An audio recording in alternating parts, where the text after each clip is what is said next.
Hello, this is Tom with the Tractor Rescue Ranch.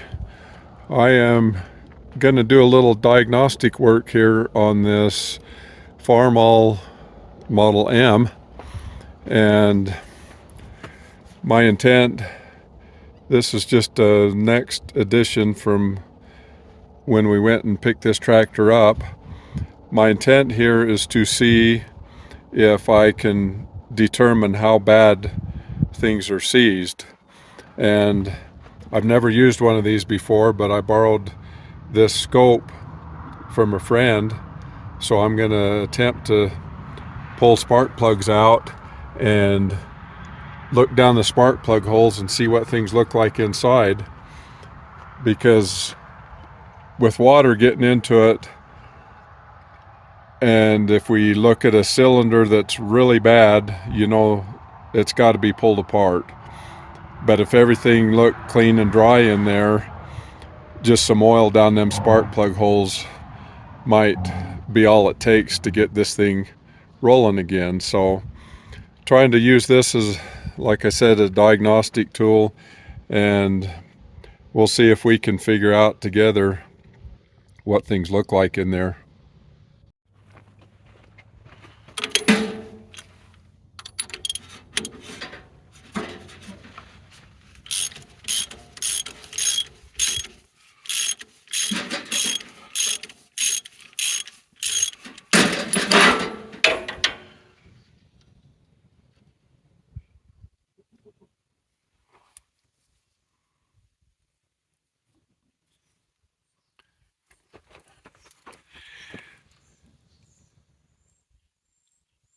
That first spark plug right there looks to me like there's been moisture in there, so I'm not real hopeful on the outcome of this deal.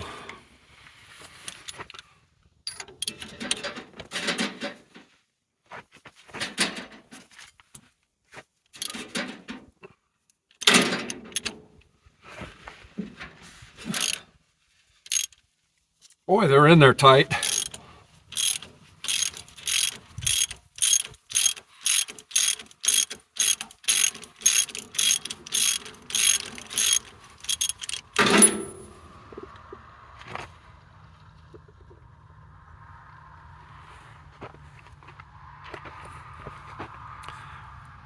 I don't know if I can get that to focus. That one as well looks like it's been wet.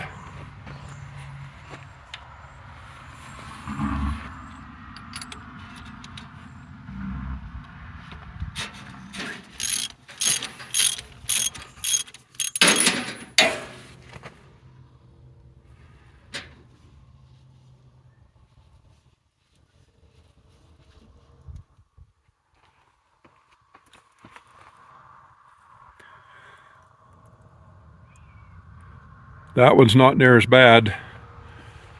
That moisture would have gone down the exhaust pipe, and whatever pistons had closed valves probably didn't get a lot of moisture in. If one of them had an open valve, that's where all the moisture would have gone into the cylinders.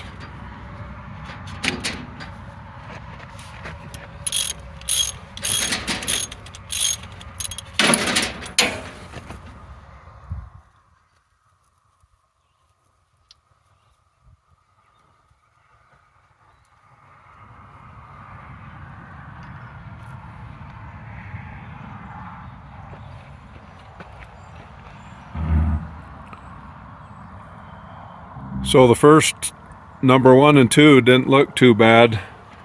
Number 3 and 4 looks real bad.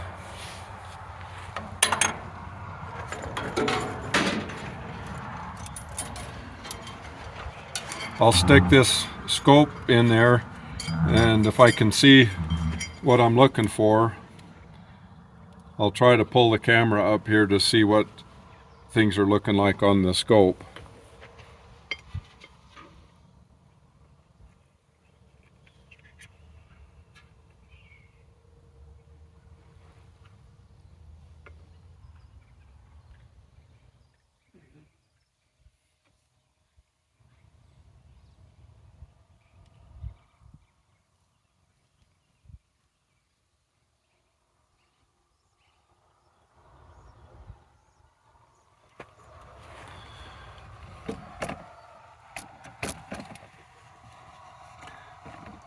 This might be a trick to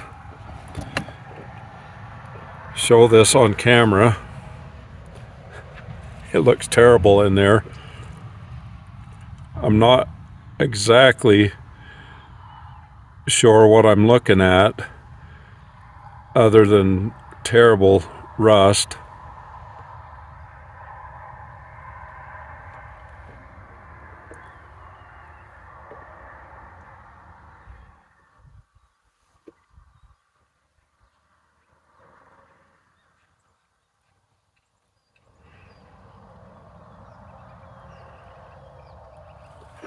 That's number 4.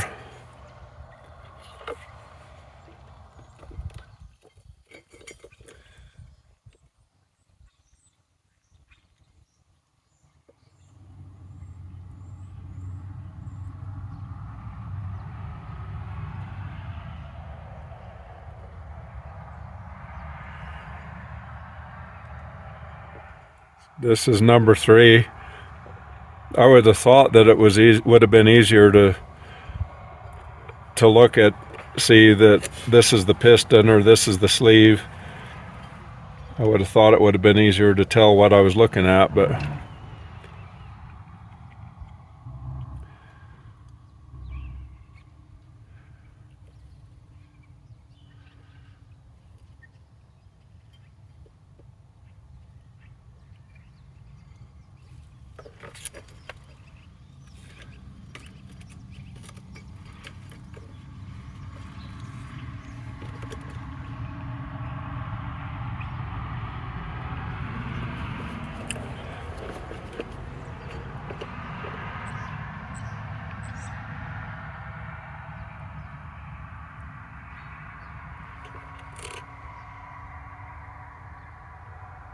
so there's the spark plug hole.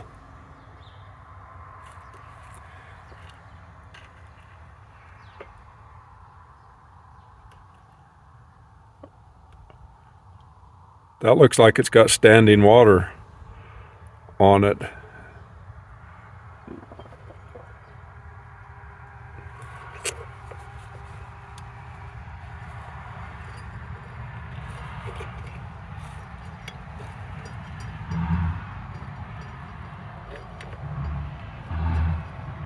So that must be the piston and the sleeve. The edge of the piston and the sleeve right there, and you can see the water standing on it. That's number 2.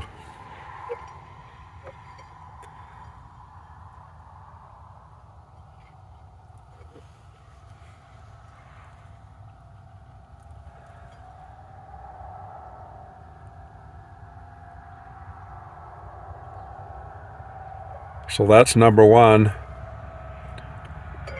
Number 1's the cleanest of all of them. But I am going to say, without a doubt, it's bad. There's no sense in even trying to put oil down those holes to free things up. I think it's just a complete tear down, and we'll see what things look like from there.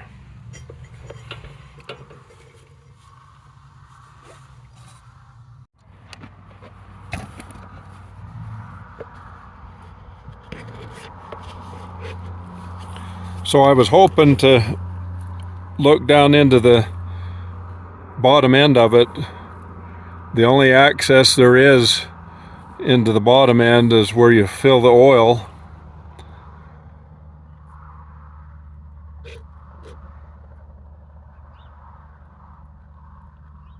Right there. Anyway, but I can't get it down in there.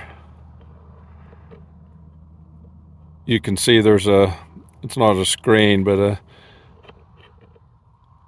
a grate that won't allow the camera to go on down in there. So I'm not going to be able to look at the bottom end, but it honestly doesn't matter the way that top end looks. Things have got to come apart.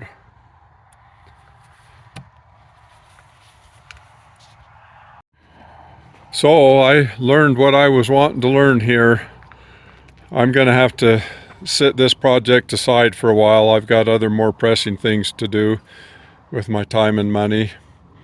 Maybe later in the winter when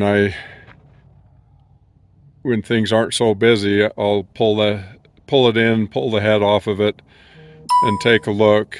It wouldn't surprise me a whole lot if this tractor turns into a parts machine. It's a shame, being a pretty clean, straightforward machine.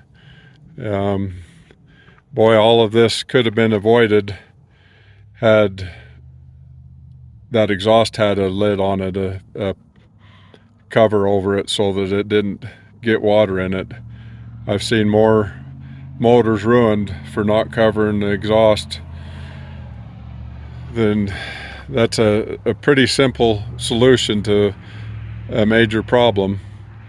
So hopefully, where this might end up, best case scenario, a new in-frame kit, which is the pistons, rings, and sleeves and gaskets. I think $320, somewhere around there, is what that is costing. So that's not a whole lot. That's the best case scenario. Other than that, when I'm into it, I can look at the bearings and see what they look like and might have to replace them. I'm also worried about that head and the valves, because that's where the water went through, is through the valve holes. So you get to there, and then it might be that it's not fixable. If those sleeves are crumbled and the block itself is in bad shape, it may not be rebuildable, depending on how bad it is. So that's where we're at.